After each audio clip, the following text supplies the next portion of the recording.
श्रीराम समर्थ. श्री गणेशाला, शारदेला, समर्थ सद्गुरूंना वंदन करून क्षणभर नामस्मरण करू.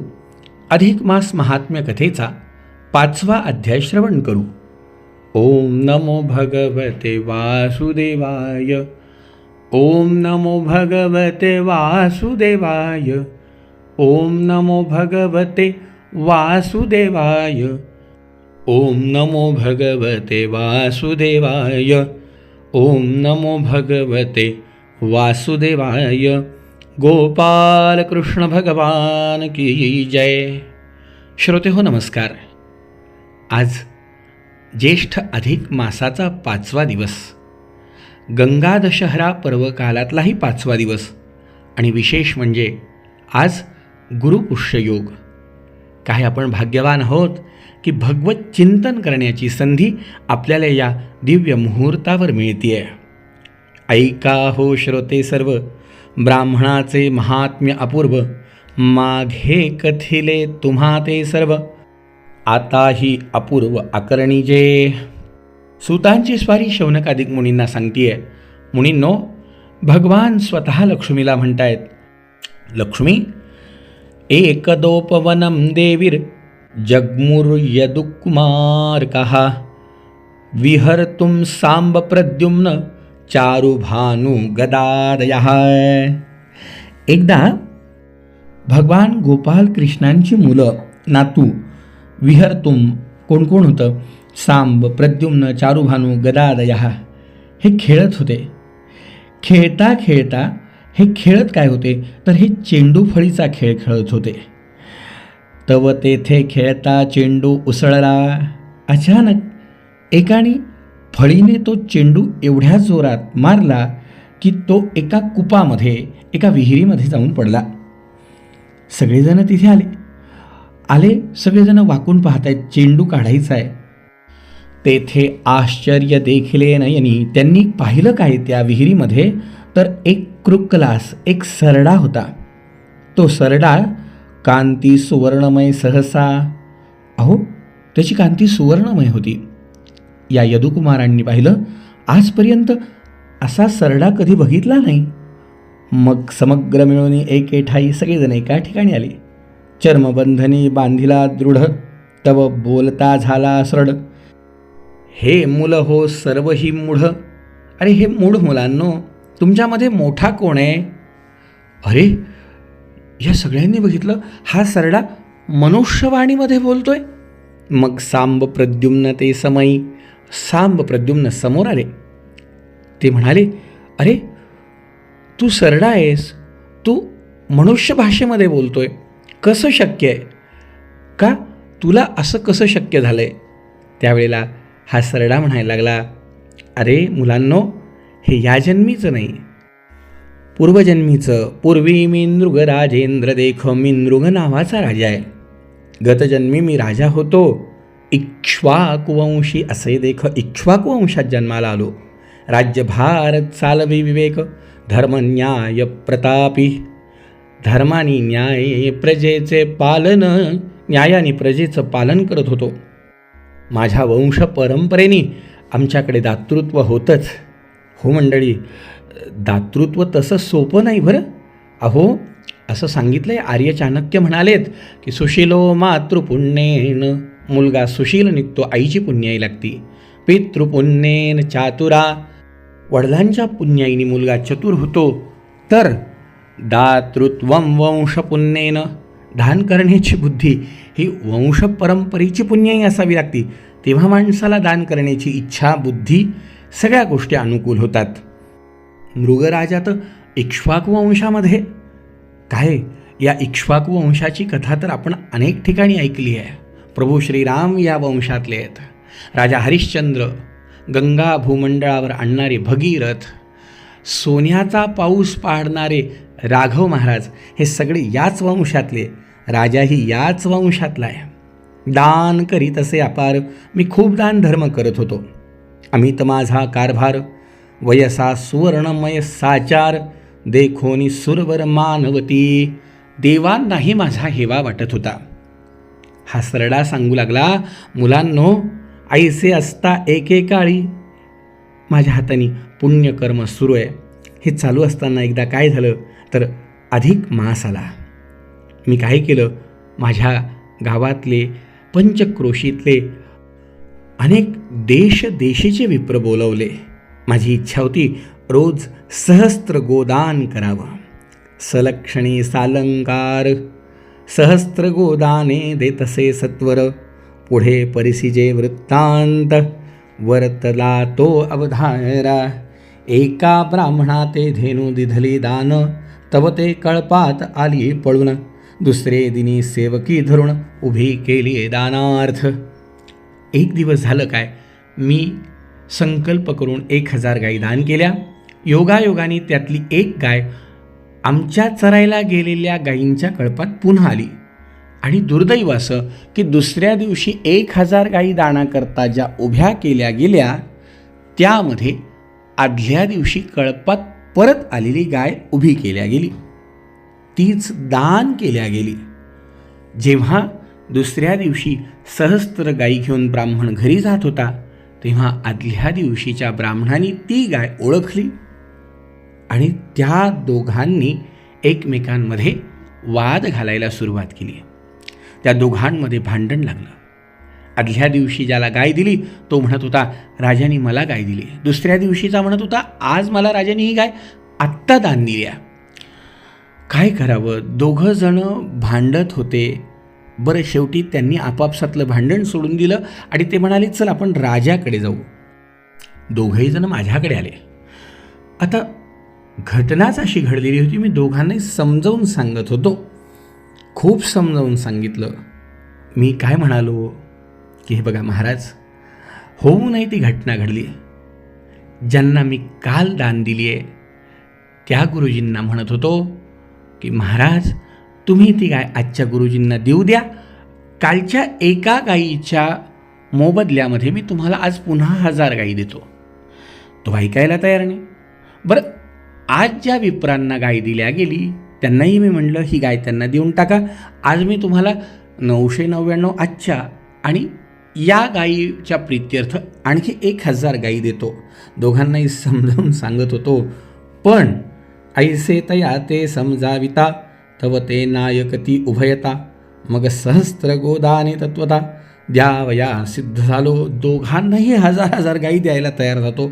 पण नाही मुलांनो, त्या ब्राह्मणांनी ऐकलं नाही. त्यांनी सांगितलं मला शास्त्राधार दाखवला. गो विक्रया समान जाण पाप घडे हो तेणे दारुण. म्हणून शापिले मज लागून कृकलास होई पापिष्ठा. ती म्हणाली राजेंद्रा हे योग्य नाही. तुला या गोष्टीचं प्रायश्चित्त घ्यावं लागेल. तुला ह्या केलेल्या कृत्याचा शाप भोगावा लागेल. कारण गो विक्रया समान जाण पाप घडे हो तेणे दारुण. तुला गो विक्रय केल्याचं पाप लागतंय. तू काय कृकलास होई पापिष्ठा. राजा तू सरडा होशील. का? कारण सरड्याप्रमाणे तू रंग बदललेस. काल एकाला दान दिलं तेच दान आज तू दुसऱ्याला पुन्हा दिलं. मी दोन्हीही ब्राह्मणांचे पाय धरले. दोन्ही ब्राह्मणांना माझी दया आली. त्यांनी बघितलं राजा तू एवढा मोठा दानधर्म केलायस, आम्ही तुला आशीर्वाद देतो. कृष्णकुमाराची दृष्टी पडता तई उद्धार होय तुझा नृपनाथा. तोची प्रसंग जाण आता सिद्ध निरुता पातलासे. त्यांनी मला आशीर्वाद दिला की कृष्णकुमारांच्या दर्शनाने, भगवान गोपाल कृष्णांच्या दर्शनाने तुला निश्चितच मुक्ती प्राप्त होईल, तुझा उद्धार होईल. पुढे कालांतरे करून देह झाला विसर्जन. यमदूत येऊनी जाण नेले मज लागून यमलोका. यमाने माझा सत्कार केला तेथे अति आदर.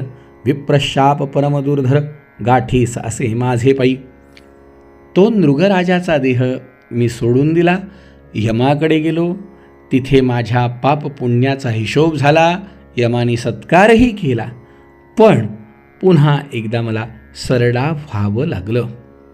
तुम्ही आता ऐकावे कृष्ण दर्शन मज करवावे.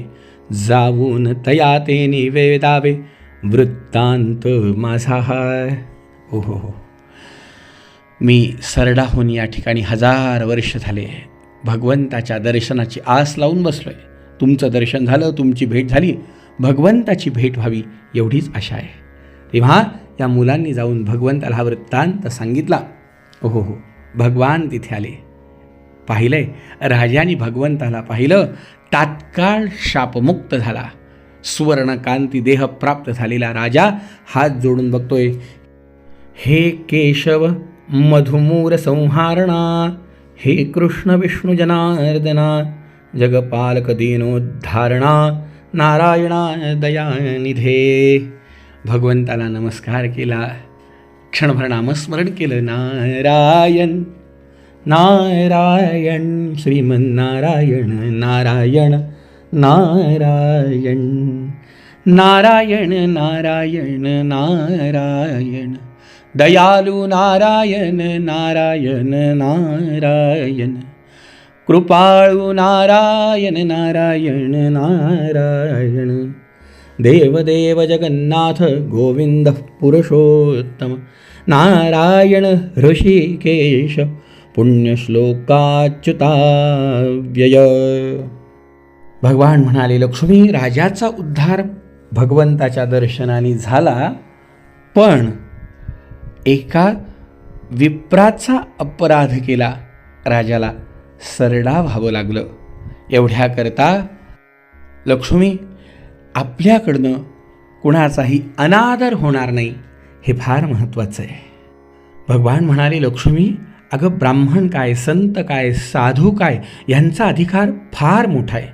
गंगा स्नानाने पापांचा नाश होईल, पण साधूंच्या दर्शनाचा विशेष लाभ जर झाला ना, तर कितीतरी पटीने गंगा स्नानापेक्षाही फळ मिळेल.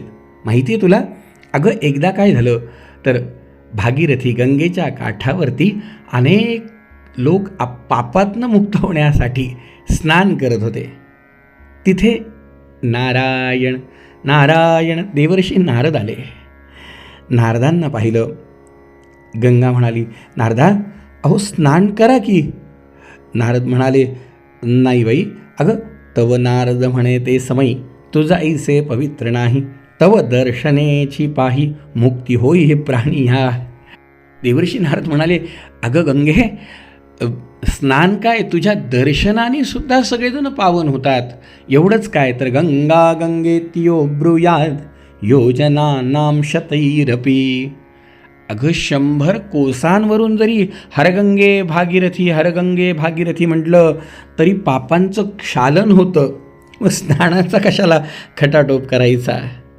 तव गंगा बोले मुनिराया, जय मी आले हो या ठाया, तैचा नेम वचन आठव हृदया, माझी या असे की जगाचे पापाचे क्षालन, ते तव हो तसे माझेन, परी माझे पापमोचन, तुमचे निजाण हो तसे.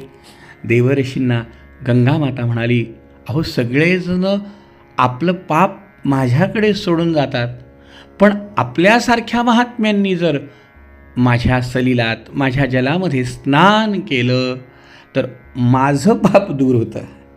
मग तर देवर्षी असले ते म्हणले, आता तर अजिबात स्नानाला उतरणार नाही. गंगा म्हणाली, काय सांगू देवर्षी नारदा, अहो साधूनां दर्शनं स्पर्श कीर्तनं स्मरण तथा ब्रह्मस्वन च हर्तव्यम यदिच्छसी परांगती. देवर्षी, आपल्यासारख्या महात्म्यांच्या साधूंच्या दर्शनाने आमच्यासारख्यांच्या पापाचं क्षालन होतं आणि तुमच्यासारख्यांकडे साधू संतांकडे पाप राहणं शक्यच नाही. कारण आपले तर अधिकार असे आहेत की आपण पाप क्षालन नाही तर पाप नष्ट करू शकतात. म्हणून महर्षी, आपली ख्याती अलौकिक आहे. भगवान म्हणाले, लक्ष्मी, एवढा अधिकार साधूंचा आहे, एवढा अधिकार महात्म्यांचा आहे, एवढा अधिकार सत्पुरुषांचा आहे की गंगामातेचा सुद्धा उद्धार करण्याचं सामर्थ्य त्यांचं आहे. श्रोतेहो, म्हणून जीवनामध्ये जमेल तेवढा सत्संग करण्याचा प्रयत्न करावा. कारण सत्संग हा खूप खूप पूर्वसुकृताच्या योगे मिळतो आणि जर मिळालाच असेल तर त्याचा लाभ आपल्याला करून घेता आला पाहिजे. आणि भगवंताच्या कृपेने आपण या सत्संगात आहोत. आज केवढा मोठा पर्वकाळ आहे. आजच्या या पर्वकाळावरती अगदी मध्यरात्रीपर्यंत होईल तेवढं नामस्मरण करा. दानधर्म शक्य झाला तर फारच उत्तम. काहीच नाही शक्य झालं तरी निदान या गुरुपुषामृत योगावरती गंगा दशहरा पर्वकालावरती गंगामाईचं स्मरण करा, गुरूंचं स्मरण करा, संतांचं स्मरण करा. नामस्मरण करून आपल्या जीवनाचं कल्याण करून घेण्याचा प्रयत्न करा.